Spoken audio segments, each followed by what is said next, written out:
Hello everybody, welcome back. So friends, this is Bhavna Puri and today we will talk about chapter number 7 of class 11 which is structural organization in animals.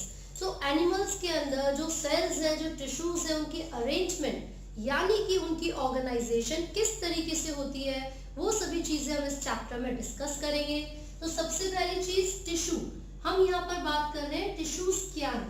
तो ये already हम discuss कर चुके हैं. जब भी एक group of sales के बारे में बात होती है, एक ऐसा ग्रुप जिसके अंदर सभी सेल्स का ओरिजिन सेम होगा and all these cells perform similar function, तो हम कह सकते हैं टिश्यू क्या है. It is a group of cells. It is a group of cells with same origin and perform same function. ठीक है, तो ऐसे सेल्स का ग्रुप जिनका ओरिजिन भी सेम होगा और जो कि सेम फंक्शंस को भी परफॉर्म करेंगे, उसको हम बोलते हैं tissue. And the study of tissues is called histology. ठीक है, and the study of tissue is called histology. ये हमें पता होना चाहिए.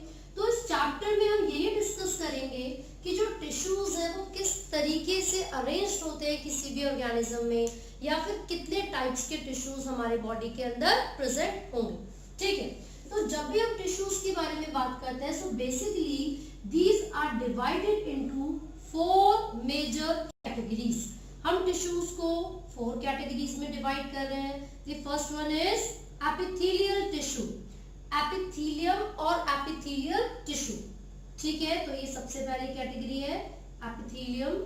And the second one is connective tissue. Connective tissue.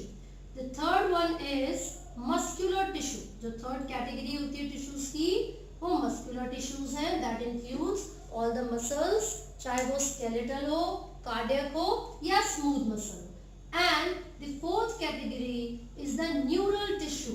Neural tissues. तो इसके अंदर 2 तरीके के सेल्स पड़ेंगे, न्यूरॉन्स एंड ग्लियल सेल्स. ग्लायल्स भी इसको बोला जाता है. ठीक है, न्यूरोग्लिया एक टर्म आपने पढ़ा होगा. मसल्स की जब हम बात करेंगे तो 3 टाइप्स की मसल्स हम यहाँ पर डिस्कस करेंगे. Skeletal muscle, skeletal muscles, then cardiac muscles जो कि हार्ट में प्रेजेंट होती हैं, एंड देन स्मूथ मसल्स. ठीक है, स्केलेटल मसल जिसको वॉलेंट्री कहते हैं, कार्डियक मसल्स जिसका कार्डियक ही नाम है वो इनवॉलेंट्री, स्मूथ मसल्स जिनको इनवॉलेंट्री बोलेंगे या फिर विसरल मसल बोला जाएगा. ठीक है, कनेक्टिव टिश्यूज के बारे में हम जब बात करेंगे तो एज द नेम सजेस्ट, इनका जो फंक्शन होता है वो बॉडी के डिफरेंट पार्ट्स को एक दूसरे से कनेक्ट करना होता है.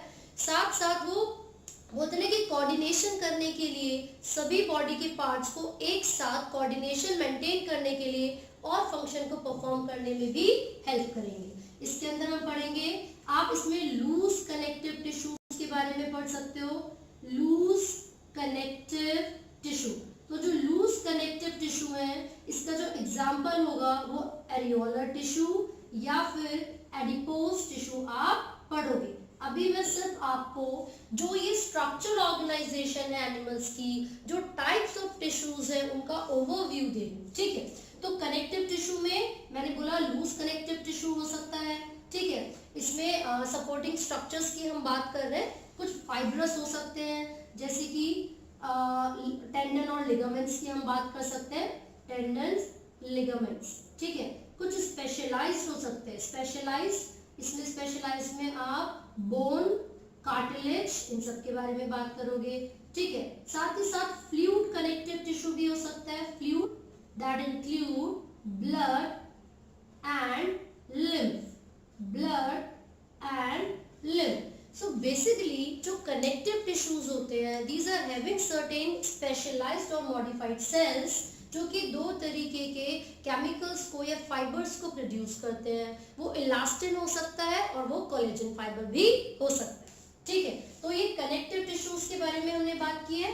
Then comes the first and the most important topic which is epithelium tissue. ये जो एपिथेलियम टिश्यू है वो हमारी बॉडी की आउटर मोस्ट लेयर यानी कि जिसको आप एपिडर्मल या एपिथेलियम लेयर बोलते हैं, उसको बनाने के लिए और जो भी इंटरनल ऑर्गन्स हैं या जो इंटरनल ब्लड वेसल्स हैं उनकी लाइनिंग में भी जो टिश्यू प्रेजेंट होते हैं वो एपिथेलियम टिश्यू होंगे। तो हमने लिखा आउटर लेयर और इनर लाइनिंग्स। आउटर लेयर की फॉर्मेशन के लिए या फिर इनर लाइनिंग्स की फॉर्मेशन के लिए जो टिश्यू प्रेजेंट होता है वो एपिथेलियम टिश्यू होगा, ठीक है। And this epithelium tissue is further divided into different categories, और वो जो कैटेगरीज है वो कौन कौन सी हैं? दीज आर स्मूथ, या फिर आप इसको सिंपल बोलोगे, स्मूथ नहीं simple. These are simple epithelium and compound epithelium. Simple epithelium and compound epithelium. Simple epithelium से मेरा मतलब है कि ये कुछ इस तरीके के टिश्यू हैं जो कि एक ही लेयर से मिलकर बने हैं। सिंपल एपिथेलियम का मतलब है ऐसे tissues that forms a single layer. कितनी लेयर्स बनाएंगे? सिंगल लेयर की फॉर्मेशन होगी।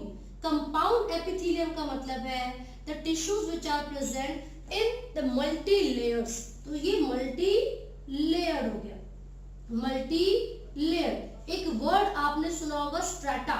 स्ट्रैटा का मतलब होता है लेयर, स्ट्रैटा का मतलब है लेयर। और क्योंकि कंपाउंड एपिथेलियम में बहुत सारी लेयर्स प्रेजेंट होती हैं, इसीलिए हम इसको स्ट्रैटिफाइड कंपाउंड एपिथेलियम भी कहते हैं। स्ट्रैटिफाइड कंपाउंड एपिथेलियम भी कहते हैं। So epithelium tissue, connective tissue, muscular tissues and neural tissues. These are the 4 different categories or 4 different types of tissues which are found in an animal. अब हम सबसे पहले एपिथेलियम टिश्यू को detail में पढ़ेंगे। तो मैंने आपको बताया जो हमारी बॉडी की आउटर मोस्ट लेयर होती है या फिर जो ब्लड वेसल्स की लाइनिंग होगी, सॉफ्ट ऑर्गन्स की लाइनिंग होगी, उन सभी को फॉर्म करने के लिए जो टिश्यू रिस्पॉन्सिबल है वो कौन सा है? Here you can see this is the epithelium tissue and this epithelium tissue is of 2 types, simple epithelium, compound epithelium. Simple का मतलब है ऐसे टिश्यूज जो कि एक ही लेयर से मिलकर बने हुए हैं विद दिस सिंगल लेयर, और कंपाउंड का मतलब है जिसमें बहुत सारी लेयर्स प्रेजेंट होंगी यानी कि मल्टी लेयर। और मैंने यहाँ पर बताया कि स्ट्रैटा वर्ड का मतलब होता है लेयर्स। तो क्योंकि कंपाउंड एपिथेलियम में बहुत सारी लेयर्स होती है इसीलिए हम उसको स्ट्रैटिफाइड एपिथेलियम या फिर स्ट्रैटिफाइड कंपाउंड एपिथेलियम भी कहते हैं। क्लियर है? तो यहाँ पर हमने एपिथेलियम को पढ़ा है, अब हम इसको डिटेल में पढ़ेंगे। So here are some characteristic features of epithelial tissue. तो जो epithelial tissue है, यहाँ पर epithelial tissue के कुछ features हमने लिखे हुए हैं। तो होगा क्या, अगर हम इनके जो कंपोजिशन है या फिर किस तरीके से ये जो सेल्स होते हैं बॉडी के अंदर अरेंज्ड है उसके बारे में बात करेंगे। So you will see these cells are highly packed. जब बहुत सारे सेल्स हाईली पैक्ड होते हैं, कॉम्पैक्टली अरेंज होते हैं, इतने ज्यादा टाइटली जुड़े हुए एक दूसरे से कि कोई भी इंटरसेल्यूलर स्पेस उनके बीच में ऑब्जर्व नहीं किया जाएगा। ठीक है, तो सबसे पहला फीचर ये है एपिथेलियल टिश्यूज किस तरीके से होंगे? हाईली पैक्ड होंगे, या फिर बोलेंगे these are so close to each other that there is no intercellular space. अब यहाँ पर कोई भी टिश्यू के बारे में हम बात कर रहे हैं तो it is a group of cells, right? तो यहाँ पर एक मेम्ब्रेन होती है which is the basement membrane. अब ये जो सेल्स हैं, if these are the epithelial cells, तो ये जो सेल्स हैं एक तरफ से तो ये बेसमेंट मेम्ब्रेन से जुड़े होंगे, लिखा हुआ attached to the basement membrane. So I would say one surface of the epithelial cells is attached to the basement membrane. This is the basement membrane, ठीक है? And the another surface, this surface is exposed. This surface is exposed either to the air, या तो ये बाहर की तरफ present होगा, उसकी तरफ एक्सपोज होगा, या फिर ये इंटरनल फ्लूइड की तरफ भी एक्सपोज हो सकता है। तो हमने ये पढ़ा है एपिथेलियल टिश्यूज में जितने भी सेल्स होते हैं ये टाइटली पैक्ड होते हैं, कोई इंटरसेलुलर स्पेस नहीं होता, इनका एक सरफेस बेसमेंट मेम्ब्रेन से जुड़ा है और दूसरा सरफेस एक्सपोज्ड होता है एयर की तरफ या फिर इंटरनल फ्लूइड की तरफ। यहाँ पर लिखा हुआ है generally these tissues are found lines internal organ organs and cavities. जो बॉडी के सॉफ्ट ऑर्गन्स हैं, कैविटीज हैं, ये वहां पर मिलते हैं। ये डक्ट्स में मिल सकते हैं, ग्लैंड्स में मिल सकते हैं, ठीक है। बैरियर अगेंस्ट मैकेनिकल इंजरी, क्या काम करते हैं, इनका फंक्शन क्या है और किस तरीके से एक्ट करेंगे। So the epithelial tissue acts as the barrier against mechanical injury, pathogens and dehydration। मान लीजिए ये हमारी जो स्किन है उसके सेल्स हैं, तो ये इंटरनल बॉडी पार्ट है और यहाँ पर एयर, ये एटमॉस्फेयर। तो ये जो सेल्स होते हैं एपिथेलियम के, ये एक बैरियर की तरह काम करेंगे और हमारे एटमॉस्फेयर में जो पैथोजेंस हैं उनकी एंट्री को रोकेंगे। तो एक तरीके से उनके अगेंस्ट काम कर रहे हैं और हम लोगों को पैथोजन से बचा रहे हैं, right. Along with this, they also protect us from the mechanical injury। चोट लगने से या अलग तरीके की किसी भी तरीके की इंजरी होने से हमें प्रोटेक्ट करते हैं। And they also prevent dehydration, यानी कि साथ साथ हमारी स्किन को मॉइस्ट रखने के लिए भी ये जरूरी है। So the specific function of the epithelial tissue is absorption। ये डिफ्यूजन करने में हेल्प करेंगे, ये एब्जॉर्प्शन करने में हेल्प कर सकते हैं, एक्सक्रीशन का फंक्शन परफॉर्म कर सकते हैं, साथ ही साथ मॉलिक्यूल्स को ट्रांसपोर्ट भी करवाएंगे। मैंने कलेक्टिवली जितने भी एपिथेलियल टिश्यूज हैं उनके फंक्शंस आपको ओवरऑल बताए हैं। ये नहीं बोला कि ये एपिथेलियम के एक ही टाइप का फंक्शन, राइट। तो इसका मतलब है ओवरऑल जो फंक्शंस होते हैं एपिथेलियल टिश्यूज के वो हमने यहाँ पर मेंशन किए हुए हैं। वो एब्जॉर्प्शन भी कर सकते हैं, एक्सक्रीशन में भी पार्टिसिपेट कर सकते हैं, डिफ्यूजन कर सकते हैं या फिर ट्रांसपोर्ट कर सकते हैं मॉलिक्यूल्स का, करेक्ट। तो ये हमने फीचर्स पढ़ लिए। Now we will move to the classification of epithelial tissues. तो ये जो एपिथेलियल टिश्यूज हैं इनको हमने कौन कौन सी कैटेगरीज में डिवाइड किया हुआ है, मैंने अभी आपको बताया था। सबसे पहले तो जो दो कैटेगरीज है, कौन कौन सी, सिंपल और कंपाउंड। तो एपिथेलियल टिश्यूज को हमने दो कैटेगरीज में डिवाइड किया। The first one is simple epithelium and second one is compound epithelium. So friends, simple epithelium is composed of a single layer and the compound epithelium has many layers. बहुत सारी layers होती हैं, इसलिए इसको stratified epithelium भी कहा जाता है, करेक्ट। सिंपल में एक ही लेयर थी, कंपाउंड में बहुत सारे लेयर है, ठीक है। तो यहाँ पर सिंपल एपिथेलियम को फर्दर डिवाइड किया गया है 4 टाइप्स ऑफ टिश्यूज में। Now what are these 4 types? सबसे पहला होता है squamous epithelium, squamous simple epithelium. Then second one is cuboidal epithelium, second one is cuboidal epithelium. Third one columnar epithelium, columnar epithelium. अब देखा जाए तो ये 3 मेन कैटेगरीज होती हैं। These are the 3 main types of simple epithelial tissue. लेकिन मैं यहाँ पर 4 कैटेगरी, जो 4th कैटेगरी ऐड कर रही हूँ वो क्या है? This is the modification of certain cuboidal और कॉलमनर सेल, जिसको हम सिलिएटेड एपिथेलियम भी कह देते हैं, सिलिएटेड एपिथेलियम भी कह देते हैं। और साथ ही साथ आपको ग्लैंड्यूलर एपिथेलियम भी मिलेगा, जिसको मैं अलग से आपको समझाऊंगी। तो हमने यहाँ पर देखा the epithelial tissue is divided into 2 types, simple epithelium that has a single layer of cells, compound epithelium that has multiple layers of cells and is also called, क्या बोलते हैं इसको, stratified epithelium. Now the different types of simple epithelium is squamous, cuboidal, columnar and ciliate. Let's talk about the squamous epithelium. See, you will observe some flattened cells. बहुत सारे जो flattened cells होते हैं irregularly in shape, compressed, वो form करते हैं या फिर उन्हीं को कहा जाता है squamous epithelium.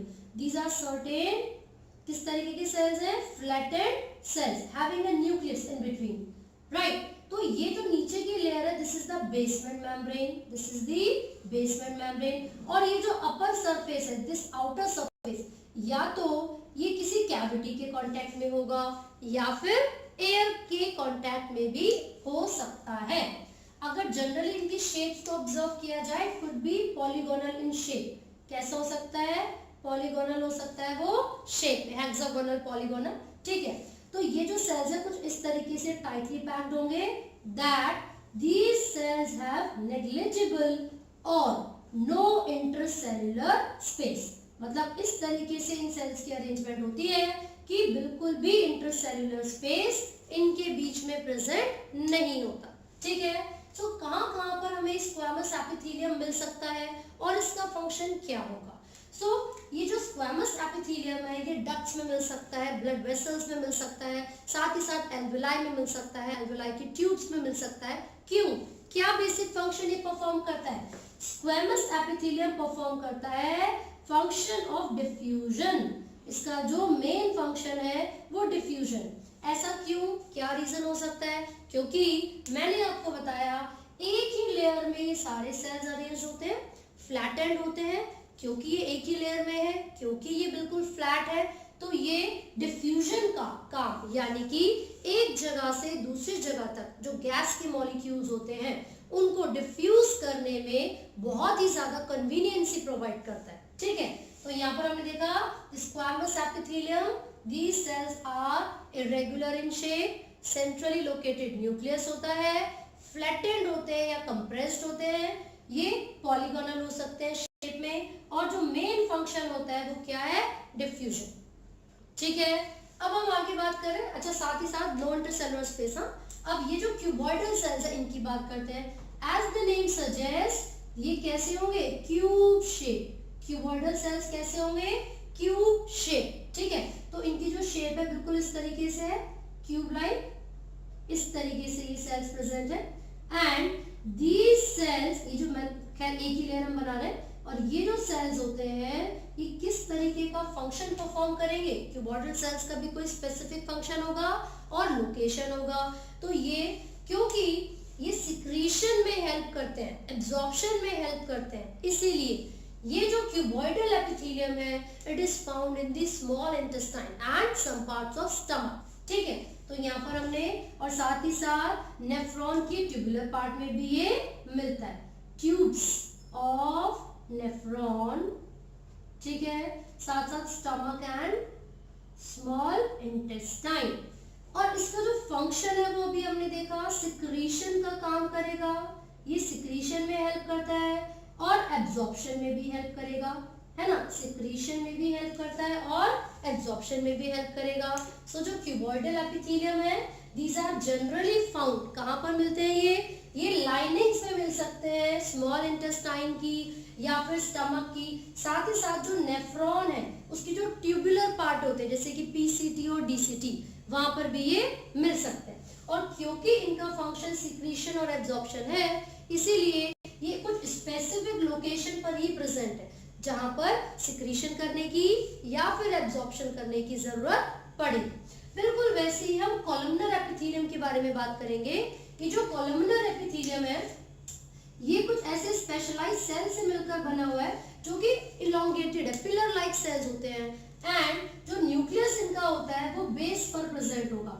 ये इसका कैरेक्टरिस्टिक फीचर है, the nucleus is present at the base. These are certain elongated cells with the nucleus present at the base of the cells। तो इस तरीके से इनका न्यूक्लियस प्रेजेंट होता है। और क्योंकि ये भी सिक्रीटरी फंक्शन होते हैं, ये भी सिक्रीशन करने का काम करते हैं, तो यहाँ पर ये जो सेल्स हैं ये भी प्रेजेंट होते हैं to certain parts of the small intestine and also these are found in the ducts or the tubes of nephron। ये इनकी पोजीशन या लोकेशन होती है। और फंक्शन अगेन ये भी हेल्प कर रहे हैं किसमें? Absorption and secretion, absorption and secretion. ठीक है भाई, अब पता है क्या होगा? कई बार ऐसा होता है कि cuboidal and columnar epithelium, the cells of these epitheliums get modified. और जब ये सेल्स मॉडिफाई हो जाते हैं so there occurs the formation of this finger like projection which is called cilia। और क्योंकि यहाँ पर cilia की फॉर्मेशन हो रही है इस एपिथेलियम को ciliated एपिथेलियम कहा जाता है। क्या बोलेंगे? ciliated epithelium. एंड ये जो क्यूबॉइडल है या फिर जो कॉलमनर सेल्स है जब ये मॉडिफाई हो रहे हैं और फॉर्मेशन कर रहे हैं किसकी? इनके सरफेस पर सिलिया की, तो इनको हमने सिलिएटेड एपिथेलियम बोला। और सिलिया रिस्पॉन्सिबल है मूवमेंट करवाने के लिए, वो बहुत सारे बॉडी पार्ट्स के अंदर मॉलिक्यूल्स की मूवमेंट करवाते हैं। इसीलिए यहाँ पर इनकी लोकेशन कौन कौन सी हो सकती है, जैसे कि कॉलमनर एपिथेलियम की बात करेंगे तो फैलोपियन ट्यूब में मिलता है। फैलोपियन ट्यूब में जब फर्टिलाइजेशन हो रही है, मेल और फीमेल गैमेट्स जब फ्यूज कर रहे हैं तो जाइगोट बनेगा। So this zygote is to be transported to the uterus. तो वो किस मदद से होगा, वो यहाँ पर जो सीलिया प्रेजेंट है उसकी मदद से होगा। अलॉन्ग विद दिस यहाँ पर जो क्यूबॉइडल एपिथेलियम है, ये ट्रैकिया के यहाँ पर ये जो ट्रैकिया है वहां पर मिल सकती है। ट्रैकिया के अंदर पूरा जो आपका रेस्पिरेटरी ट्रैक्ट है उसके अंदर मिलेगी। किस चीज की ये हेल्प कर रही है, क्या फंक्शन हो सकता है इसका, ये हेल्प कर सकती है डस्ट पार्टिकल्स को रिमूव करने में, और जो एटमॉस्फेरिक एयर है जो हमने इनटेक की है ये उसको फिल्टर करने के लिए भी बहुत ज्यादा जरूरी है। जब यहाँ पर क्यूबॉइडल और कॉलमनर दोनों ही सेल्स सेम फंक्शन परफॉर्म कर रहे हैं, then what is the difference. Difference कहाँ पर आता है, आप ये देखोगे कि जो क्यूबॉइडल सेल्स होते हैं along with this secretion and absorption they also provide mechanical support किस चीज में काम कर रहे हैं ये, मैकेनिकल सपोर्ट प्रोवाइड करवाने में। along with this they also perform the function of excretion, ये किस चीज का काम कर रहे हैं, एक्सक्रीशन का। जबकि जो कॉलमनर एपिथेलियम है उनका जो मेन फंक्शन है वो एब्जॉर्प्शन और सिक्रीशन की है, राइट। यहाँ पर हमने देखा था, यहाँ पर ये ट्यूब्स ऑफ नेफ्रॉन में प्रेजेंट हो सकते हैं, ठीक है। तो अलोंग विद दिस अगर आप देखोगे तो ये जो कॉलमनर एपिथेलियम है जो एब्जॉर्प्शन सिक्रीशन कर रहा है ये नेफ्रॉन के मोस्ट ऑफ द पार्ट में प्रेजेंट होगा, ठीक है, नेफ्रॉन के मोस्ट ऑफ द पार्ट में। और उसके अलावा स्मॉल इंटेस्टाइन के ड्यूडेनम रीजन में, स्मॉल इंटेस्टाइन में, राइट।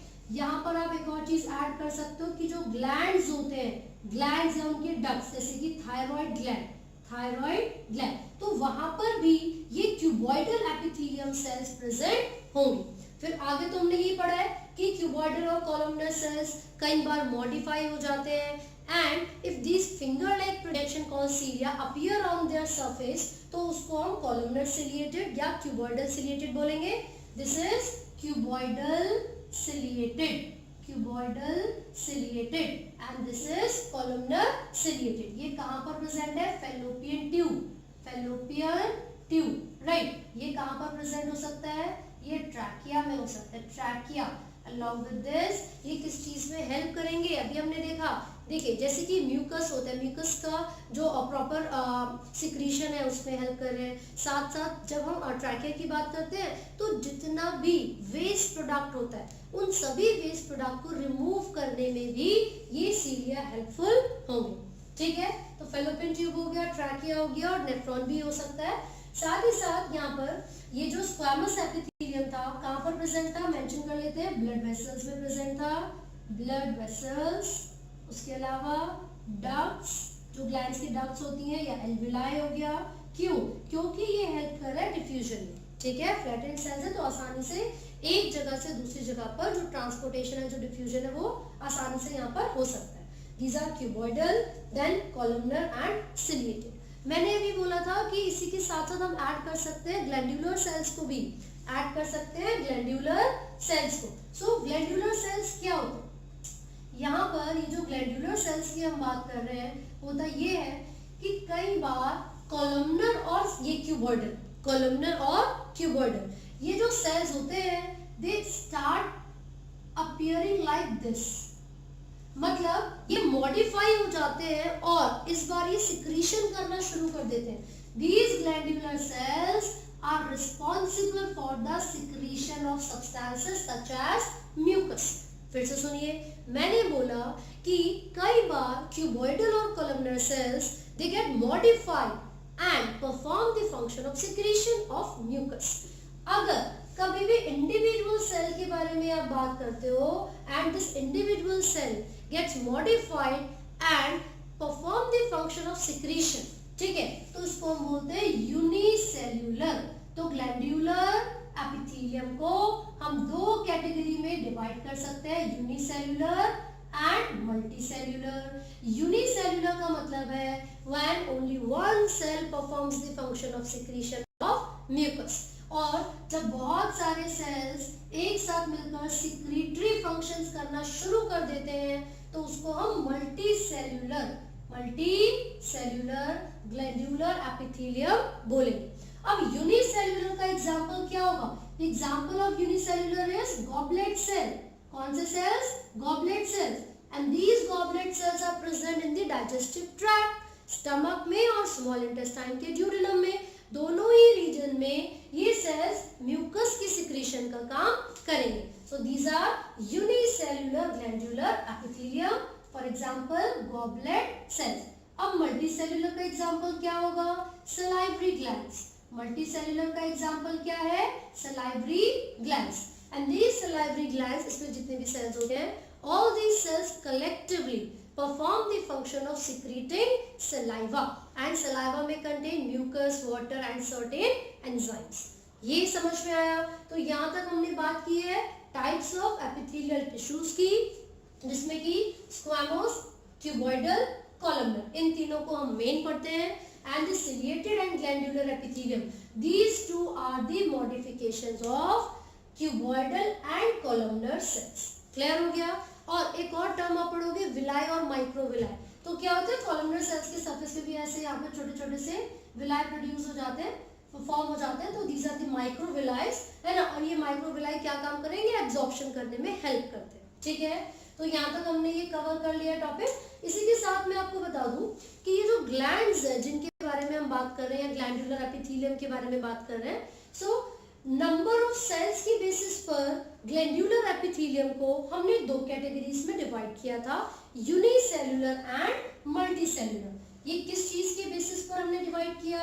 नंबर ऑफ सेल्स के बेसिस पर। लेकिन मोड ऑफ सिक्रीशन के बेसिस पर अगर हम डिवाइड करेंगे तो भी ग्लैंडुलर सेल्स को हम दो कैटेगरीज में डिवाइड कर सकते हैं, है ना। देखते हैं जरा, डक्ट्स प्रेजेंट है या नहीं है।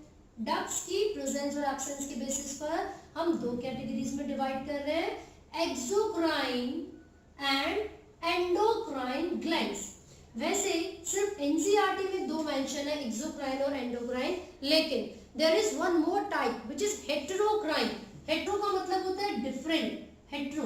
देखो, हेटेरोक्राइन ग्लैंड्स वो होते हैं that acts both as the endocrine and exocrine. और इसका एग्जाम्पल क्या है? पैनक्रियास है। ऐसा क्यों भाई? क्योंकि पैनक्रियास एक ऐसा ग्लैंड है जो कि एंडोक्राइन की तरह भी एक्ट करेगा बाय प्रोड्यूसिंग सर्टेन हॉर्मोन्स, और एक्सोक्राइन की तरह भी एक्ट करेगा बाय प्रोड्यूसिंग स्पेसिफिक एंजाइम्स। तो इसका मतलब ये हुआ कि ऐसे ग्लैंड्स जो कि एंडोक्राइन और एक्सोक्राइन दोनों की तरह एक्ट करते हैं, उनको हम क्या बोलते हैं? हेटेरोक्राइन ग्लैंड्स। For example pancreas. तो पैनक्रियास कौन से हार्मोन को प्रोड्यूस करता है? ग्लूकागॉन को करेगा, ठीक है, इंसुलिन को करेगा, इंसुलिन। ये सब क्या है? These are the main hormones which are secreted by the pancreas. अब एंजाइम्स की बात कर लीजिए। यहाँ पर ट्रिप्सिनोजन, जेन क्यों लगा है? इनएक्टिव फॉर्म में होता है। Chymotrypsinogen, chymotrypsinogen etcetera. So these are the enzymes which are produced by the pancreas gland. ठीक है। एक्सोक्राइन मैंने भी बताया, एक्सोक्राइन जो कि एंजाइम्स को प्रोड्यूस करने के लिए, वैक्स को प्रोड्यूस करने के लिए, ऑयल को प्रोड्यूस करने के लिए या फिर मिल्क प्रोड्यूस करने के लिए रिस्पॉन्सिबल है।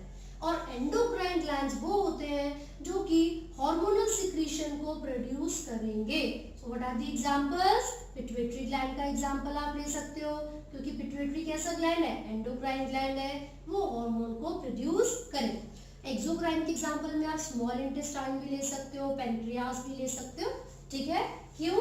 क्योंकि ये एंजाइम्स को सिक्रीट करेंगे। अब मैं आपको हार्मोन्स और एंजाइम में भी एक डिफरेंस बता देती हूँ कि एंजाइम कुछ ऐसे बायो कैटलिस्ट है, कुछ ऐसे केमिकल्स हैं जो कि रिएक्शन के रेट को इंक्रीज करेंगे without even participating in it. बिना किसी रिएक्शन में पार्टिसिपेट किए उस रिएक्शन के रेट को इंक्रीज करने का काम एंजाइम्स का होगा।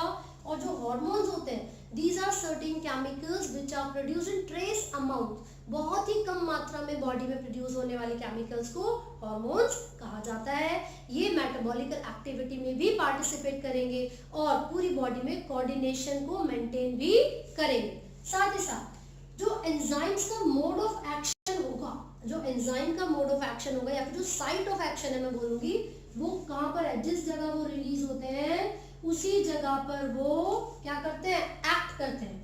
तो their site of release and site of action is same. जबकि हार्मोन में मैंने भी बोला पिट्यूटरी ग्लैंड हार्मोन को सिक्रीट कर सकती है. मान लीजिए पिट्यूटरी ग्लैंड ने एक हार्मोन को रिलीज कर दिया which is FSH, follicle stimulating hormone, लेकिन वो FSH तो जाके ओवरी के ऊपर एक्ट कर रहा है. भाई वो तो ओवरी के ऊपर एक्ट कर रहा है, तो इसका मतलब तो ये हुआ कि site of secretion and site of action hormones की वो क्या करती है, डिफर करती है, दोनों अलग अलग होते हैं. सो ये जो टॉपिक हमने अभी पढ़ा है वो कौन सा है, एपिथेलियम, जिसमें हमने सिंपल एपिथेलियम को कंप्लीट कर लिया है. Now we will talk about compound epithelium. तो भाई कंपाउंड एपिथेलियम में क्या होता है, बहुत सारी लेयर्स होती हैं. बहुत सारी लेयर्स का मतलब क्या हो गया, स्ट्रैटा, स्ट्रैटिफाइड एपिथेलियम. ठीक है, तो देखिए ये जो कंपाउंड एपिथेलियम है हम यहाँ पर लिख लेते हैं compound epithelium. So as I told you, it has multiple layers. बहुत सारी layers इसके अंदर होती हैं. ठीक है, इसीलिए इसको stratified epithelium भी कहा जाता है. stratified epithelium. एक जगह पर आपको पेवमेंट एपिथेलियम मिलेगा तो वो स्क्वैमस सेल के लिए यूज किया जाता है, क्योंकि जैसे टाइल्स होती है हमारे फ्लोर पर बिल्कुल टाइट टाइट एक दूसरे से जुड़ी हुई होती है, there is no intercellular space. जो स्क्वैमस एपिथेलियम होता है वो भी बिल्कुल उसी की तरीके से ही अरेंज्ड होता है, इसीलिए उसको पेवमेंट एपिथेलियम भी कहा जाता है. बिल्कुल वैसे ही जो क्यूबॉइडल होता है, अगर अपर सरफेस से उन सेल्स को ऑब्जर्व किया जाए, दे अपीयर हेक्सागोनल. जो क्यूबॉइडल एपिथेलियम होता है, अपर सरफेस से अगर उनको ऑब्जर्व किया जाए, they appear as hexagonal in shape. ये आपको याद रखना है.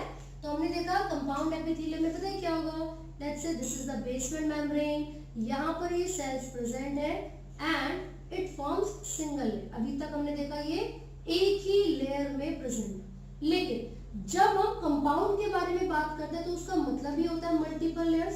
तो आप देखोगे the cells would be present in many layers and these layers will help, किस चीज में मदद करेंगी ये लेयर, मैकेनिकल सपोर्ट में. यानी कि these cells are protective in nature. जो कंपाउंड एपिथेलियम होता है, क्योंकि वो मल्टीपल लेयर से मिलकर बना हुआ है, तो यहाँ पर ये जितनी भी लेयर्स होती हैं ये मिलकर मैकेनिकल शॉक से बचाती हैं बॉडी को, है ना. इसमें जो एब्जॉर्प्शन का फंक्शन है, एब्जॉर्प्शन वो बहुत ही मिनिमम होता है. एब्जॉर्प्शन एंड सिक्रीशन बहुत ही मिनिमम होगा, ना के बराबर. और अगर होगा भी सो दिस लेयर जो सबसे नीचे बेसमेंट से जुड़ी हुई लेयर है वही काम करती है एब्जॉर्प्शन का. ठीक है, सो ये जो कंपाउंड एपिथेलियम है कहाँ कहाँ पर हमें मिल सकता है, हमें स्किन में मिल सकता है ना. अब पता है इसको भी दो कैटेगरीज में आप डिवाइड कर सकते हो, केराटिनाइज्ड एंड नॉन केराटिनाइज्ड. जो केराटिन जिसमें प्रेजेंट होगा केराटिन फाइबर तो वो होगा केराटिनाइज्ड, और जिसमें नहीं होगा वो non keratinised.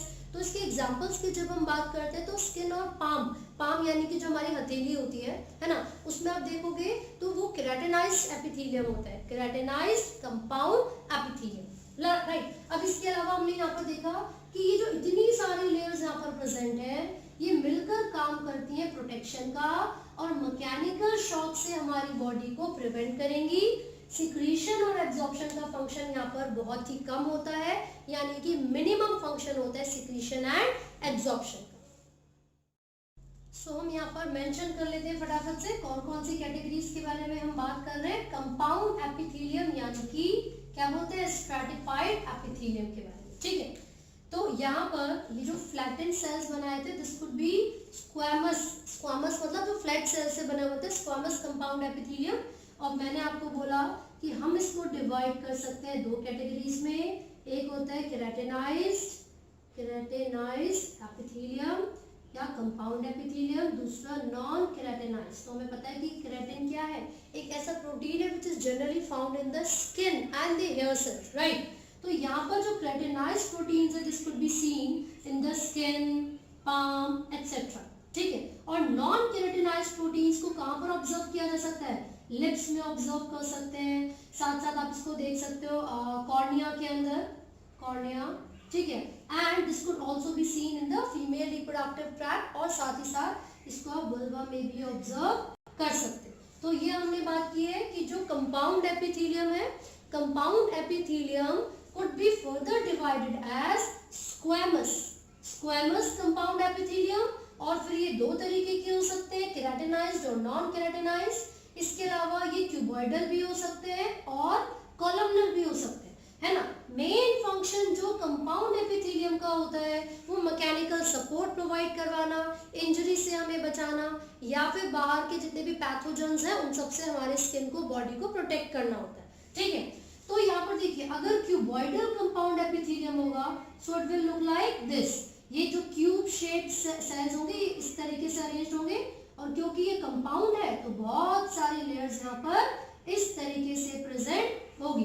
These were the flattened cells and these are the cuboidal cube-like cells, ठीक है। ये कहाँ पर मिलते हैं? ये मेमोरी ग्लैंड्स में मिल सकते हैं, मेमोरी ग्लैंड्स उनकी लाइनिंग में, साथ साथ सलाइवरी ग्लैंड्स की लाइनिंग में, ठीक है। And now we will talk about the columnar. अब ये तो इलोंगेटेड सेल्स होते हैं और इनका जो न्यूक्लियस होता है वो बेस पर प्रेजेंट होगा। Now they will also form some layers, तो बहुत सारी लेयर्स यहाँ पर इस तरीके से बनेंगी, और न्यूक्लियस कहाँ पर प्रेजेंट होगा? बेस पर प्रेजेंट होगा। तो इस तरीके का जो कॉलमनर कंपाउंड एपिथेलियम है वो हमारी बॉडी के कौन से पार्ट पे मिल सकता है? ये भी अलग अलग पार्ट्स में मिल सकता है, जैसे कि पेनिस में, ठीक है। और यहाँ पर जो भी टाइप्स हमने पढ़े कंपाउंड एपिथेलियम के, उन सभी में एक चीज कॉमन है, और वो चीज क्या है?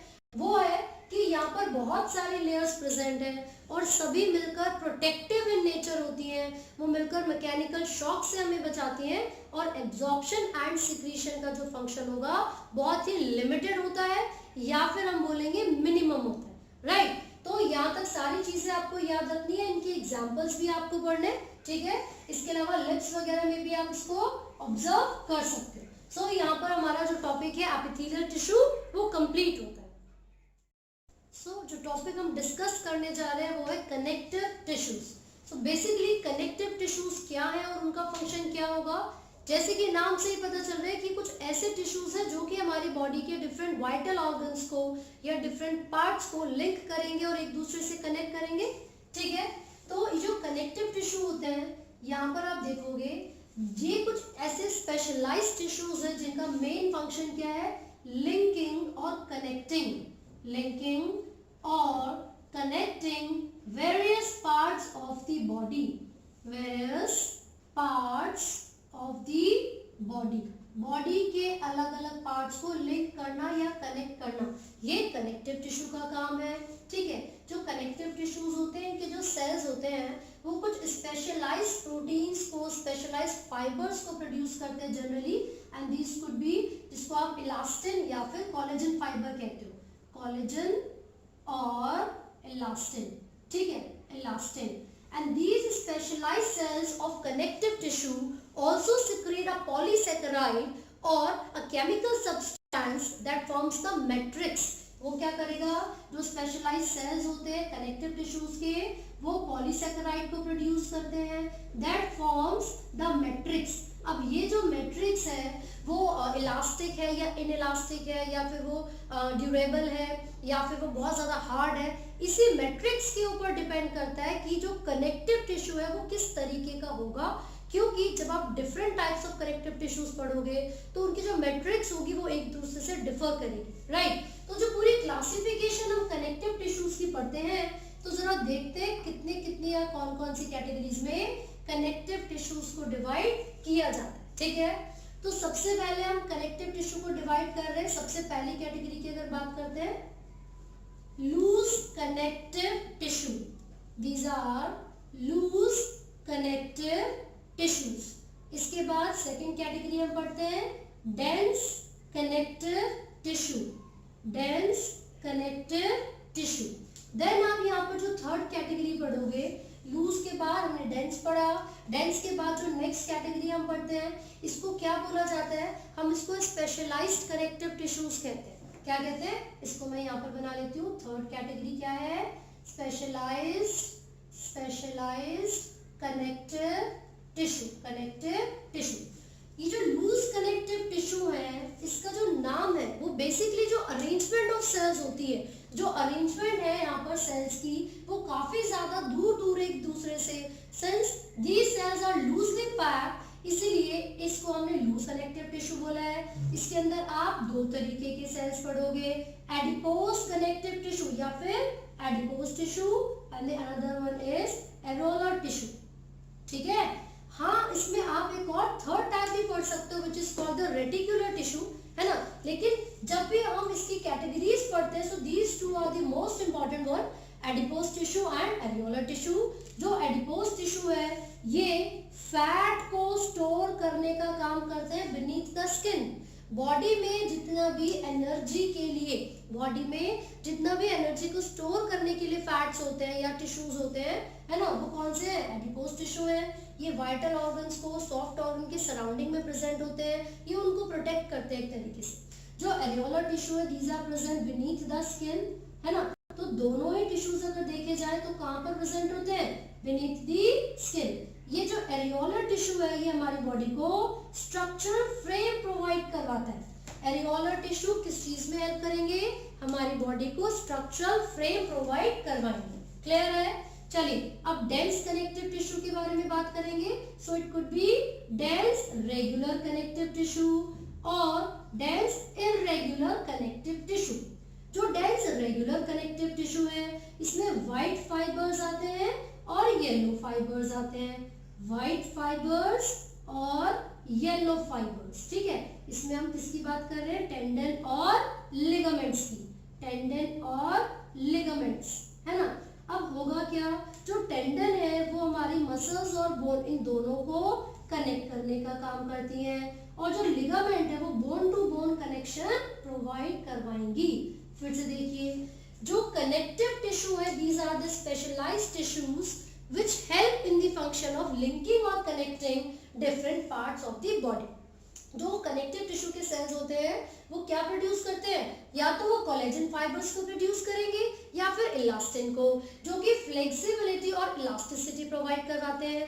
फिर हमने देखा the specialized cells of connective tissue also secrete a polysaccharide which forms the matrix of the tissues। फिर जब हमने इसकी क्लासिफिकेशन देखी, तो जो कनेक्टिव टिश्यू है उनको हमने बेसिक 3 कैटेगरीज में डिवाइड किया हुआ है, loose connective tissue, dense connective tissue and specialised connective tissue. Loose connective tissue में एडिपोज और एरियोलर आता है, and the third one is reticular. Reticular हमारे फेरिंक्स में प्रेजेंट हो सकता है, सलाइवरी ग्लैंड्स की लाइनिंग में प्रेजेंट हो सकता है ना। एडिपोज टिश्यू का फंक्शन क्या है? फैट को स्टोर करता है। मैं यहाँ पर ही इसको पूरा डिटेल में डिस्कस करूंगी।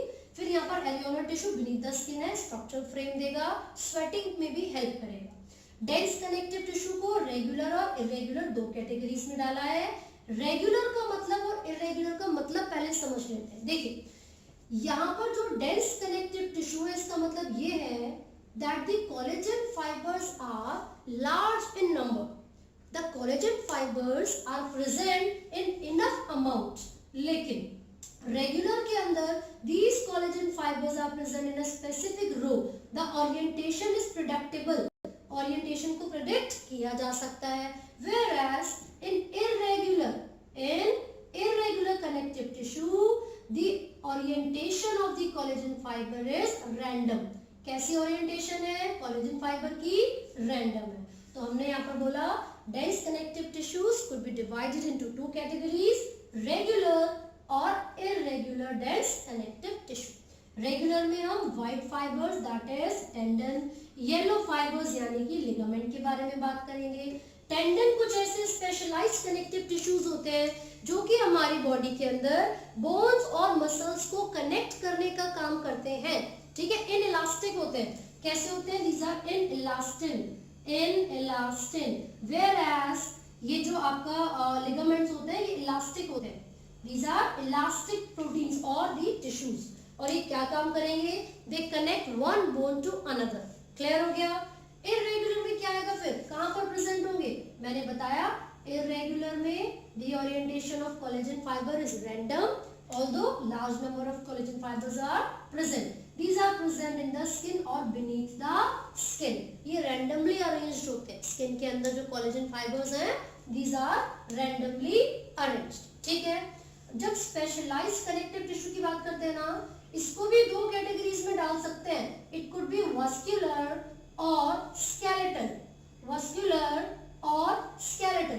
देखिए वस्कुलर में हम बात करते हैं ब्लड और लिम्फ की, वस्कुलर में हम किस किस की बात करते हैं, ब्लड एंड लिम्फ। स्केलेटल में हम बात करेंगे कार्टिलेज, कार्टिलेज एंड बोन की, कार्टिलेज एंड बोन की। So we have classified all the connective tissues found in an animal. तो ये जो पूरी क्लासिफिकेशन है इसी को डिटेल में पढ़ेंगे और देखेंगे कि अलग अलग तरीके के जो टिश्यूज हैं किस तरीके से फंक्शन परफॉर्म करते हैं। तो चलिए फटाफट से डिटेल में पढ़ते हैं हम इन सभी कनेक्टिव टिश्यूज को। तो यहाँ पर हमने देखा था लूज कनेक्टिव टिश्यू डिवाइडेड है दो कैटेगरीज में, एडिपोज एंड एरोलर। ठीक है, ये जो आप देखोगे जो एडिपोज कनेक्टिव टिश्यूज होते हैं इनके क्या क्या फंक्शन है और किस किस तरीके से वो हेल्प करेंगे बॉडी में, है ना। तो सबसे पहली चीज ये जो एडिपोज टिश्यूज है, एडिपोज कनेक्टिव टिश्यू है, पहला फंक्शन हो गया स्टोरेज ऑफ फैट। दूसरा ये प्रिवेंट करते हैं, दे प्रिवेंट शॉक। ठीक है, कैसे, because these are present around the blood vessels और द वाइटल ऑर्गन्स। ठीक है, कहां पर प्रेजेंट है, present around heart, kidney and blood vessels, जब हम एडिपोज टिश्यू के सेल्स का स्ट्रक्चर देखेंगे so you will observe these are round और ओवल इन शेप। ठीक है, यहाँ पर कुछ स्पेशलाइज्ड मैट्रिक्स इनके अंदर प्रेजेंट होती है जिसको एडिपोसाइट कहा जाता है, adipocytes, and these are surrounded by small blood vessels। इनके सराउंडिंग में कुछ छोटी छोटी सी ब्लड वेसल्स प्रेजेंट होंगी। these are राउंड और स्फेरिकल या ओवल शेप के होते हैं, इस तरीके से ये प्रेजेंट होंगे, है ना। and they will have a nucleus, ये क्या है, यहाँ पर न्यूक्लियस प्रेजेंट है। and certain fibers will also be present। कौन कौन से फाइबर्स हो सकते हैं, कोलेजन या इलास्टिन फाइबर्स हो सकते हैं। ठीक है, कोलेजन या फिर इलास्टिन फाइबर्स हो सकते हैं। साथ ही साथ एक बहुत इंपॉर्टेंट चीज जो आपको याद रखनी है, एक्सेप्ट द ब्लड, ब्लड को छोड़कर या जो मस्कुलर कनेक्टिव टिश्यू है इसको छोड़कर बॉडी के सभी कनेक्टिव टिश्यूज में these fibres are present. Collagen fibres या इलास्टिन फाइबर्स उनके अंदर प्रेजेंट होते हैं एक्सेप्ट दी ब्लड। ठीक है, तो एडिपोज टिश्यूज कुछ इस तरीके से होंगे। ये क्या होते हैं, राउंड या ओवल शेप के होते हैं। ये बहुत ज्यादा डिस्ट्रीब्यूटेड होते हैं बॉडी में, लेकिन इनसे भी ज्यादा वाइडली डिस्ट्रीब्यूटेड होते हैं कौन से, एरोलर टिश्यू। तो एरोलर टिश्यू में हमने लिखा है वाइडली डिस्ट्रीब्यूटेड, कहां पर प्रेजेंट है, बीनीथ द स्किन। क्या काम करते हैं, स्ट्रक्चरल फ्रेम प्रोवाइड करवाते हैं हमारी बॉडी को। तो एडिपोज टिश्यू का डायग्राम यहाँ पर है। जब एरोलर की बात करोगे so you will observe 3 different types of cells, macrophages हो सकते हैं, या फिर फाइबर्स की बात करेंगे तो कोलेजन होगा, इलास्टिन होगा, there will be some blood vessels around it। ठीक है, तो ये कौन से सेल्स है, स्टार शेप में दिख रहे हैं आपको, मैक्रोफेजेस, मैक्रोफेजेस। ठीक है, these are the blood vessels, यहाँ पर क्या प्रेजेंट है, blood vessels, and these are the fibers, elastin fibers या फिर कौन से, कोलेजन फाइबर्स भी हो सकते हैं। तो एरोलर टिश्यू वाइडली डिस्ट्रीब्यूटेड होंगे, ये भी आपको याद रखना है। ठीक है, देन डेंस कनेक्टिव टिश्यू में रेगुलर व्हाइट फाइबर्स, उसमें क्या पड़ा था, टेंडन्स। टेंडन का काम क्या है, मसल्स को बोन से कनेक्ट करना। ये इनइलास्टिन, ये कैसे होते हैं, इनइलास्टिक होते हैं। साथ ही साथ आप देखोगे these are tough, these are tough. ठीक है, यहाँ पर जो कोलेजन फाइबर्स होते हैं these are parallel to each other. इसमें जो कोलेजन फाइबर्स होंगे वो कैसे होंगे, पैरेलल होंगे। और लिगामेंट्स की जब बात करते हैं ये इलास्टिक होते हैं, still these are strong, these are strong। ये बोन्स को, एक बोन को दूसरी बोन से कनेक्ट करने के लिए रिस्पॉन्सिबल है ना। ये व्हाइट फाइबर्स और येलो फाइबर्स की कैटेगरी आपको याद रखनी है टेंडन और लिगामेंट्स के लिए। So this is all about the loose connective tissues and dense connective tissues. अब हम आगे बढ़ेंगे और बात करेंगे स्पेशलाइज्ड कनेक्टिव टिश्यूज के बारे में, जिसमें वस्कुलर और स्केलेटल कनेक्टिव टिश्यूज को हम पढ़ेंगे। ठीक है भाई, तो चलिए आगे बढ़ते हैं और स्पेशलाइज्ड कनेक्टिव टिश्यूज को पढ़ते हैं। तो ब्लड के बारे में जब हम बात करते हैं, ऑल्दो जो प्रीवियस वीडियोस है मैं उसमें ब्लड के बारे में ऑलरेडी डिस्कस कर चुकी हूँ, बट स्टिल एक ओवरव्यू यहाँ पर हम ब्लड के बारे में ले लेते हैं, which is a specialised connective tissue. ठीक है ना। चलिए, तो ब्लड और लिम्फ दोनों के बारे में बात करेंगे। सबसे पहले we are talking about blood. पहली चीज, it is the only fluid connective tissue, only fluid connective tissue that has a pigment called haemoglobin. इसके अंदर कौन सी पिगमेंट है? हीमोग्लोबिन। जो लिम्फ है वो भी तो एक फ्लूइड कनेक्टिव टिश्यू है ना, वो भी हेल्प करेगा, बट जो उसकी लोकेशन होती है वो स्पेसिफाइड होती है। ठीक है, तो जो ब्लड है इसमें कुछ स्पेशलाइज्ड सेल्स होते हैं, ब्लड सेल्स। ठीक है, सेल्स आर प्रेजेंट। अब ये जो सेल्स है ब्लड के अंदर है ना, हीम यानी कि ब्लड से हमने यहाँ पर वर्ड के बारे में बात की है, तो आपको याद रखना है कि जो ब्लड है it is the only fluid connective tissue, it has no collagen. इसके अंदर कोई भी कोलेजन या फिर इलास्टिन फाइबर्स नहीं होते हैं। ठीक है, साथ ही साथ ये बहुत ही इंपॉर्टेंट है, जो ये गैसेस हो गई या एंजाइम्स हो गए, हॉर्मोन्स हो गए, मॉलिक्यूल्स हो गए, ये इन सभी को ट्रांसपोर्ट करने के लिए बहुत जरूरी है। ठीक है, जब हम ब्लड के डिफरेंट पार्ट्स के बारे में बात करेंगे तो आप देखोगे कि ब्लड के अंदर दो चीजें होती हैं, एक है प्लाज्मा और एक है फॉर्म्ड एलिमेंट्स। फॉर्म्ड एलिमेंट्स, जो प्लाज्मा है ये क्या करेगा, इसमें आप देखोगे 90 से 92% वाटर होता है, 90 से 92% वाटर होगा, साथ ही साथ 6 to 8% बचे हुए प्रोटीन्स होते हैं। क्या होते हैं? प्रोटीन्स होते हैं। ठीक है, पूरे ब्लड का तो लगभग 55% प्लाज्मा ही है, तो जो बाकी बचा हुआ होगा पूरे ब्लड का वो क्या होगा? फॉर्म्ड एलिमेंट्स होंगे। राइट, देखिए यहाँ पर, तो ये जो प्लाज्मा है, plasma is nothing but a white, a colorless fluid that contains 90 से लेकर 92% water और 6 से लेकर 8% प्रोटीन। अब ये कौन कौन से प्रोटीन इसके अंदर हो सकते हैं? इट कुड बी ग्लोब्युलिन्स, जो कि जैसे आपने इम्यूनोग्लोबुलिन टर्म सुना होगा, एंटीबॉडीज को प्रोड्यूस करने के लिए, है ना, या फिर इनका काम ही है एंटीबॉडीज की तरह एक्ट करना और डिफेंस यानी कि बाहर से आने वाले पैथोजन से बचाने का काम करते हैं। दूसरा हो सकता है एल्ब्यूमिन,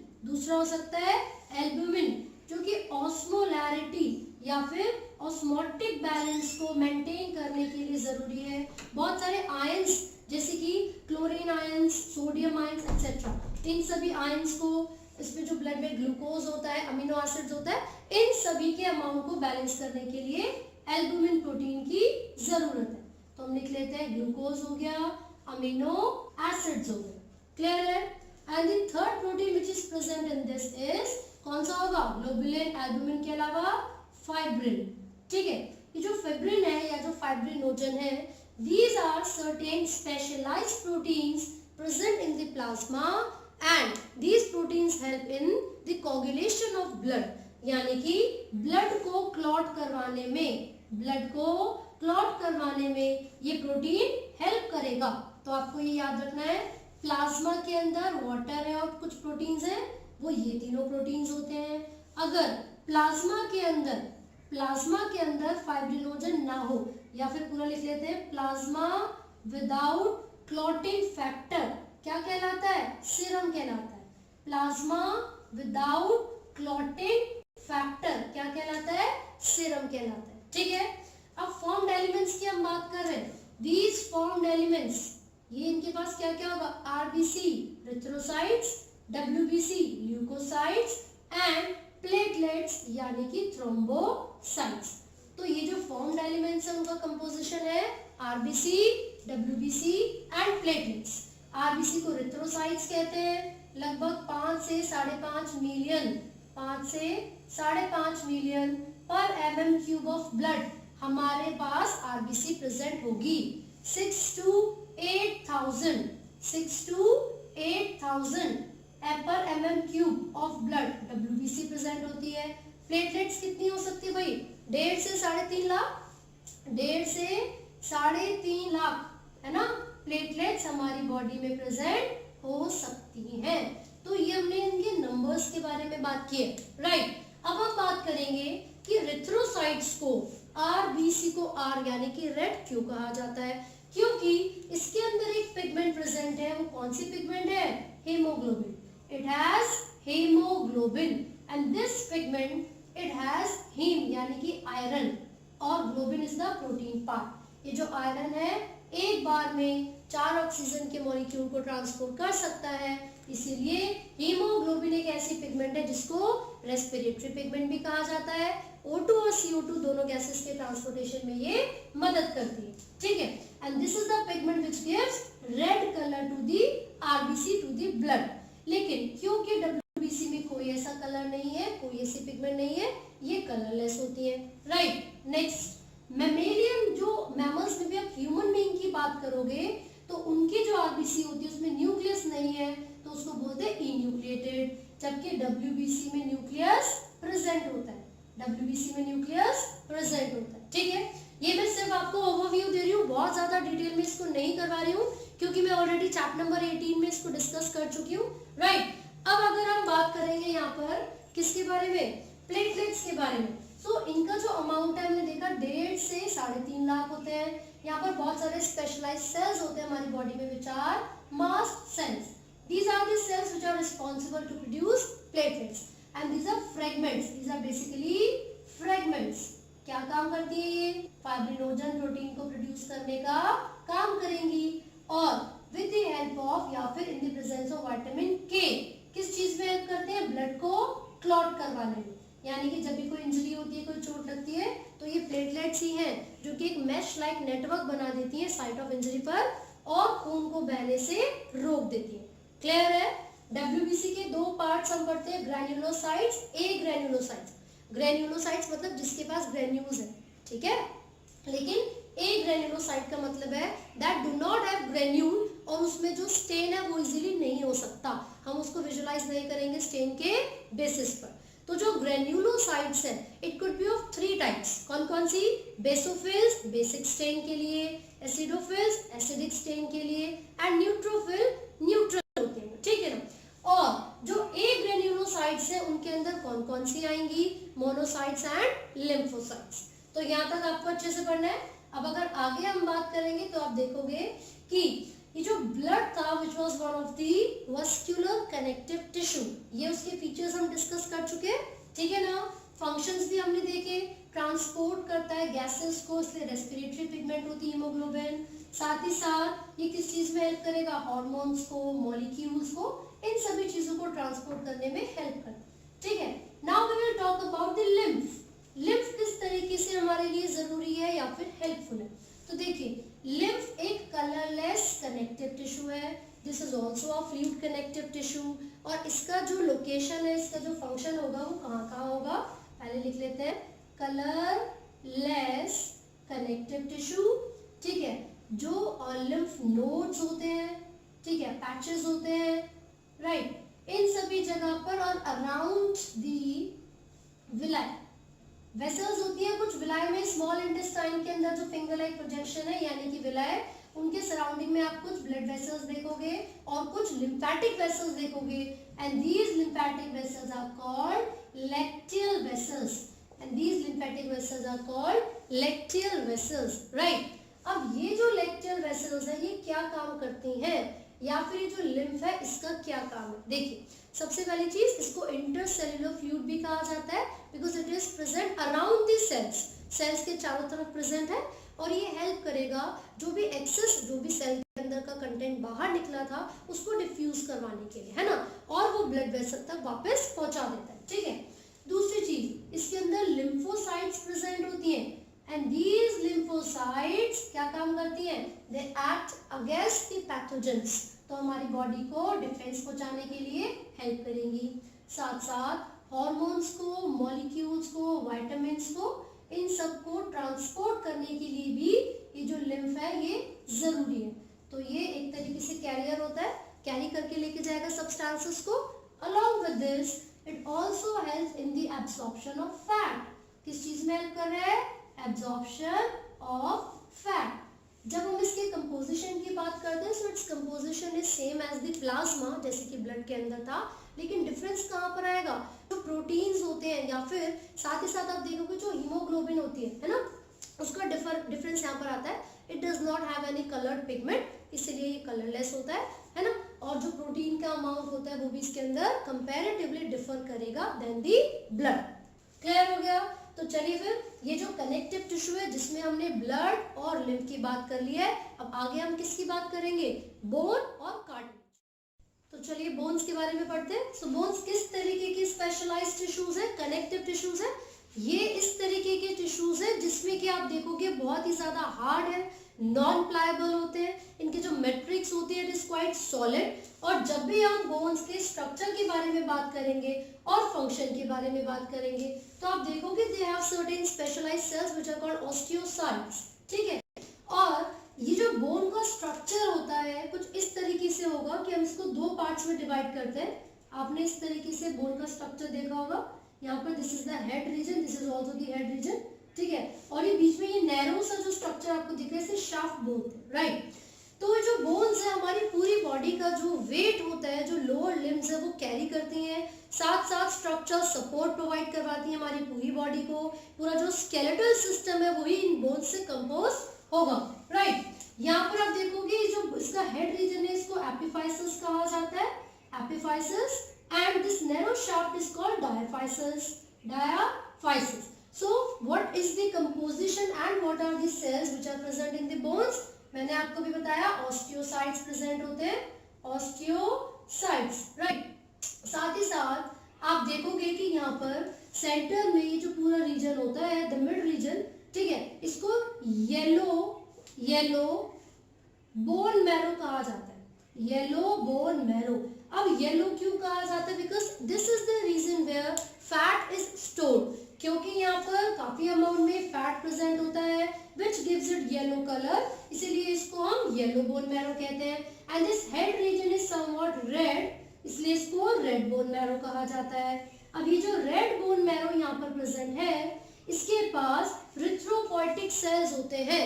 जैसे रिथ्रोसाइट्स पढ़ा था हमने आरबीसी, तो रिथ्रोपोइटिक सेल्स का मतलब क्या है, ऐसे सेल्स जो कि आरबीसी की फॉर्मेशन में हेल्प करेंगे, ठीक है भाई। तो erythropoietic cells are present which gives red bone marrow the colour red, right. अब जब भी आप इसको अच्छे तरीके से यानी कि इंटरनली इसके एनाटॉमी को स्टडी करने की कोशिश करोगे so you will observe certain elongated structures in between. ये ट्यूबुलर स्ट्रक्चर्स आपको इसके अंदर नजर आएंगे, है ना। जब इसका ट्रांसवर्स सेक्शन होता है, जब हम इसको ऐसे करके कट करेंगे तो you will observe such a structure, यहाँ पर हम बना देते हैं इस तरीके से, ठीक है। ये आउटर लेयर होगी, ये इनर लेयर होगी, जिसको पेरिस्टोमियम और इसको एंडोस्टोमियम कहा जाता है, ठीक है। यहाँ पर कुछ ऐसे गोल गोल स्ट्रक्चर्स आपको नजर आ रहे हैं। ये बेसिकली ये जो पूरी की पूरी बोन थी हमारे पास, मान लीजिए ये पूरी की पूरी एक हड्डी है, बोन है, इसमें ये जो लंबे लंबे स्ट्रक्चर्स आपको दिख रहे हैं ना, दीज इलोंगेटेड स्ट्रक्चर्स, ये क्या है, इन इलोंगेटेड स्ट्रक्चर्स को, ट्यूबुलर स्ट्रक्चर्स को हेवर्सियन कैनाल कहा जाता है। These elongated structures are called Haversial canal. अब इस पूरी बोन को मैं ऐसे कट कर रही हूँ तो आपको ये स्फेरिकल गोल गोल से स्ट्रक्चर्स ऊपर से नजर आएंगे, right. So these are the haversian canals. तो मैं इसको लेबल कर देती हूँ हेवर्सियन कैनाल। सो बेसिकली ये कैनाल किस चीज का फंक्शन करते हैं, है ना, और इनके सराउंडिंग में क्या प्रेजेंट होता है। सो you will observe that these Haversian canals are surrounded by a large number of blood vessels जो कि बोन्स को न्यूट्रिशन, बोन्स के सेल्स को न्यूट्रिशन देने के लिए जरूरी होते हैं। एंड ये जो Haversian कैनाल है, these tubular structures ये एक दूसरे के साथ कनेक्टेड होते हैं with another canal which is called, क्या बोलते हैं उसको, Walkman's canal, Walkman's canal। तो ये जो कैनाल है ये फैसिलिटेट करेगा the supply of blood, and ये जो ब्लड की सप्लाई है वो इंश्योर करता है कि हमारे पूरी बॉडी के अलग अलग पार्ट्स तक या फिर बोन्स के सेल्स तक जो न्यूट्रिशन है, जो नरिशमेंट है वो आसानी से पहुंच सके। तो ये हमने बोन का स्ट्रक्चर अभी देखा था जिसमें कि इसके दो पार्ट्स है, head and the narrow shaft. This head is the epiphysis, this narrow shaft is the diaphysis. यहाँ पर येलो बोन मैरो है which is yellow due to the presence of fat stored in it।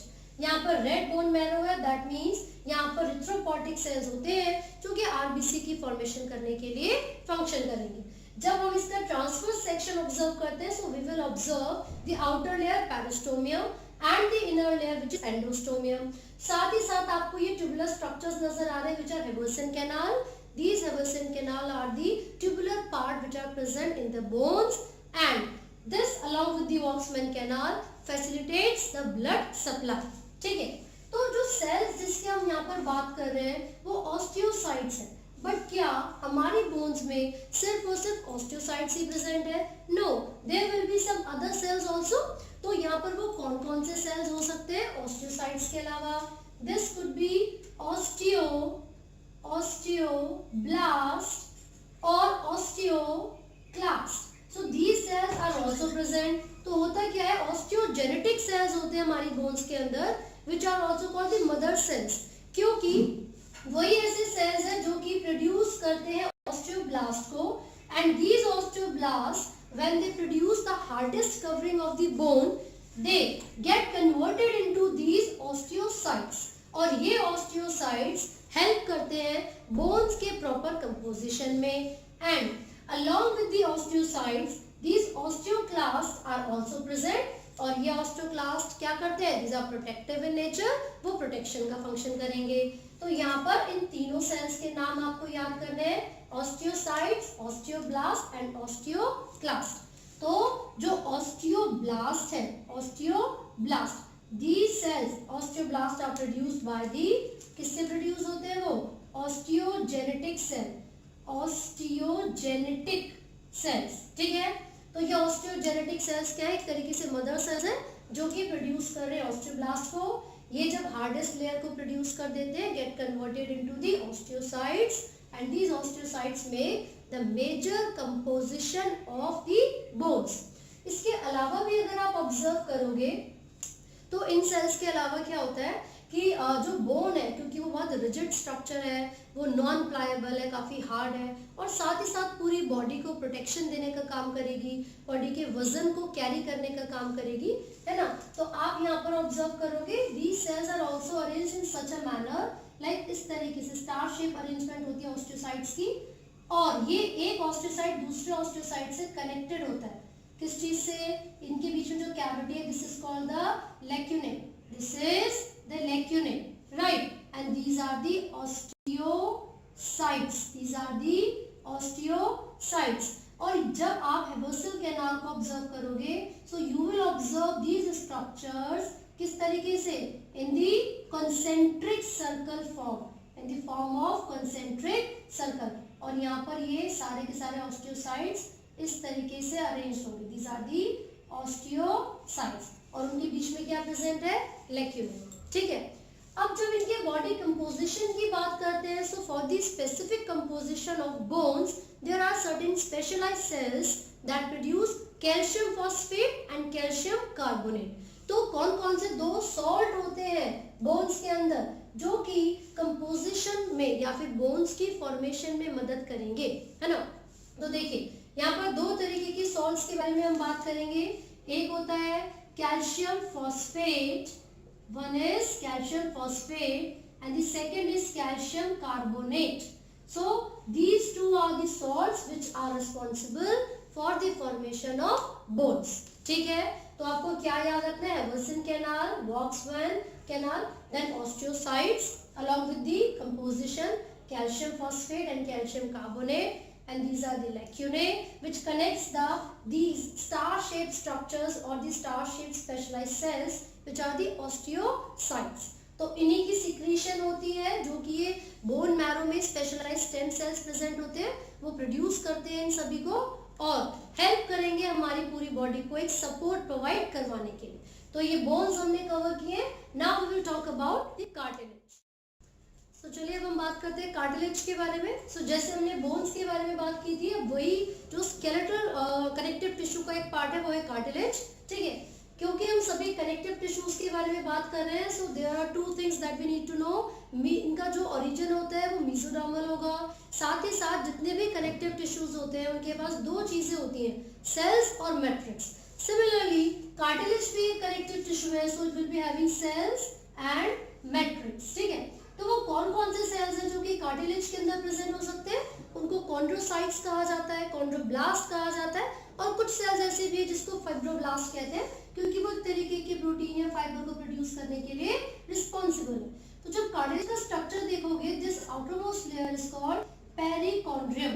जैसे bones की case में हमने पढ़ा था osteo, periosteum बाहर वाली लेयर, एंडोस्टियम अंदर वाली लेयर, बिल्कुल वैसे ही कार्टिलेज के केस में perichondrium, this is the layer, the outermost layer of the cartilage, and below this layer are present certain specialized cells which are called, क्या बोलते हैं इसको, chondroblast। ठीक है, and these chondroblasts after producing some chemicals or substances, क्योंकि ये जो chondroblast है ये क्या करते हैं, ये कार्टिलेज को प्लायबल बनाने के लिए या फिर उसकी जो मैट्रिक्स है उसको सेमी फ्लूइड बनाने के लिए कुछ सिक्रीशन रिलीज करते हैं। And after some time these chondroblasts, these cells get converted into some specialized cells called chondrocytes। ठीक है भाई, तो हमने बोला कि कार्टिलेज के अंदर तीन तरीके के सेल्स हो सकते हैं, कॉन्ड्रोब्लास्ट, कॉन्ड्रोसाइट्स और फिब्रोब्लास्ट। जो कॉन्ड्रोब्लास्ट होते हैं they produce certain substances which are responsible to make the cartilage pliable। ठीक है, and after certain time या after some time these chondroblasts gets converted into the chondrocytes and there will be a space around them which is called lacunae। एक space होगा इनके चारों तरफ जिसको क्या बोलेंगे, lacunae, राइट। तो यहाँ पर हमने लिख लिया है lacunae। साथ ही साथ आप देखोगे जो फाइबर्स जिसके बारे में मैं बात कर रही थी, यहाँ पर स्पेशलाइज्ड फाइबर्स प्रेजेंट हो सकते हैं। This could be fibroblast, collagen fibers or elastin fibers। So based on the type of fibers, we can also classify the cartilages। ठीक है, तो पहले हम मैट्रिक्स के बारे में भी बात कर रहे थे। क्या होती है ये, मैंने बोला कि सेमी फ्लूइड होती है। सेमी फ्लूइड से मेरा मतलब है इट इज प्लायबल, मूवेबल होती है, pliable. It also contain certain fibres. ठीक है, साथ ही साथ आप देखोगे इसके अंदर एक प्रोटीन प्रेजेंट होता है विच इज कॉन्ड्रोटिन। ठीक है, साथ ही साथ सल्फेट भी इसके अंदर प्रेजेंट होगा। सो इन प्रोटीन्स के नाम और सल्फेट का जो कंपोजिशन है वो आपको याद करना है। और मैंने भी बताया कि ये जो पेरिकॉन्ड्रियम है, जो लेयर है आउटर मोस्ट, ये क्या काम करेगी, प्रोटेक्शन की तरह। लेकिन यहाँ पर जैसे बोन्स में आपने देखा था कि उसके अंदर हेवल्सन कैनाल थे या वॉक्समैन्स कैनाल था which was surrounded by many blood vessels, ऐसा यहाँ पर नहीं है। कोई ब्लड वेसल या नर्व फाइबर्स इसके सराउंडिंग में प्रेजेंट नहीं होते हैं। तो नरिशमेंट कैसे मिलेगा, तो यहाँ पर होता है डिफ्यूजन। ठीक है, डिफ्यूजन होता है जरूरी सामान का, जैसे कि गैसेस का या ऑक्सीजन का। ठीक है, तो वो इस लेयर के थ्रू होता है विच इज पेरिकॉन्ड्रियम, क्योंकि यहाँ पर अंदर की तरफ कार्टिलेज के अंदर कोई वेसल, ब्लड वेसल्स या फिर नर्व फाइबर नहीं है, but because this perichondrium is supplied with many blood vessels, तो वहां से जो भी उसका कंपोनेंट होगा वो डिफ्यूज करके अंदर आ जाता है मैट्रिक्स के। क्लियर हो गया? अब आगे बढ़ते हैं और देखते हैं कितने तरीके की मैट्रिक्स या फिर कितने तरीके की कार्टिलेजेस हो सकती हैं। सो ये जो कार्टिलेज है अगर हम इनकी बात करेंगे, so it could be of 3 types. वो कौन कौन सी हो सकती है? सबसे पहले हम बात कर रहे हैं हाइलेन कार्टिलेज के बारे में। Hyaline cartilage, it is somewhat glass like और ट्रांसल्यूसेंट। कैसी होती है ये? ट्रांसपेरेंसी होती है ना। दूसरी कौन सी होती है? सेकंड वन जो हाइलेन के अलावा आप पढ़ोगे वो हो सकती है फाइब्रोकार्टिलेज। फाइब्रोकार्टिलेज, इसके अंदर कोलेजन फाइबर काफी ज्यादा अमाउंट में, काफी ज्यादा नंबर में प्रेजेंट होते हैं। ठीक है, and the third one is hyaline fibrocartilage and the third one is elastin cartilage. तो ये जो इलास्टिन है इसके अंदर कौन से प्रोटीन या कौन से फाइबर होंगे? इलास्टिक या इलास्टिन प्रोटीन्स। ठीक है, these fibres are present, proteins नहीं फाइबर्स। तो ये 3 तरीके की जो कार्टिलेज है, hyaline cartilage, fibrocartilage and elastin cartilage. तो आप देखोगे ये अलग अलग कंपोजिशन से या चीजों से बनी हुई है। ये जो हाइलेन कार्टिलेज है इट इज ग्लास लाइक। ठीक है, फिब्रोकार्टिलेज इसके अंदर कोलेजन फाइबर्स होते हैं और फिब्रोब्लास्ट प्रेजेंट होते हैं, and elastin cartilage also has fibroblast along with the elastin fibres. अब ये हाइलेन कार्टिलेज कहाँ-कहाँ पर मिल सकती है? It could be found at the tip of the bones, bones के टिप पर मिल सकती है, ट्रैकिया के अंदर मिल सकती है, जो ट्रैकिया में रिंग्स होती है, ट्रैकियल रिंग्स। इसके अलावा और कहाँ मिल सकती है ये? It could be found in लैरिंग्स also, ठीक है। साथ साथ आप फिब्रोब्लास्ट की भी बात कर लेते हैं। ये जो कार्टिलेज है ये कहाँ कहाँ पर मिल सकती है? ये मिल सकती है प्यूबिक सिम्फाइसिस, प्यूबिक सिम्फाइसिस। साथ साथ जो वर्टिब्रल डिस्क होती है उनके बीच में जो मिलने वाली कार्टिलेज है वो फाइब्रो कार्टिलेज है, इंटर वर्टिब्रल डिस्क, ठीक है। And the third one is the elastin cartilage, जो कि मिल सकती है एपिग्लॉटिस। एपिग्लॉटिस क्या है? ट्रैकिया के ऊपर जो एक फ्लैप लाइक स्ट्रक्चर होता है, विंड पाइप के ऊपर जो फ्लैप लाइक स्ट्रक्चर होता है जिसको एपिग्लॉटिस कहा जाता है, वहां पर मिल सकती है। इसके अलावा पिन्ना में मिल सकती है एंड नोज टिप पर भी मिलने वाली जो कार्टिलेज है वो कौन सी है? Elastin cartilage. So cartilage basically क्या है? एक सेमी फ्लूइड से बनी हुई, जो मैट्रिक्स है वो सेमी फ्लूइड से बनी हुई है and it is a pliable tissue, connective tissue, जिसमें बहुत सारे फाइबर्स होते हैं। इट में कंटेन कॉन्ड्रोब्लास्ट, इट में कंटेन फिब्रोब्लास्ट। साथ साथ आप देखोगे या तो फिब्रोब्लास्ट होंगे, नहीं तो फिर उसके अलावा इसके अंदर क्या क्या प्रेजेंट हो सकता है? कोलेजन फाइबर्स हो सकते हैं या फिर इलास्टिन फाइबर्स हो सकते हैं। तो इन्हीं की बेसिस पर हमने इनको अलग अलग कैटेगरीज में डिवाइड किया हुआ है, ठीक है। तो यहाँ पर हमने लिखा है कोलेजन फाइबर्स प्रेजेंट है, इलास्टिन फाइबर्स प्रेजेंट है। So these are the composition of these different types of cartilages. तो यहाँ तक आपको बहुत अच्छे से पढ़ना है। अगर कोई भी डाउट है तो आप पूछ सकते हैं। Thank you.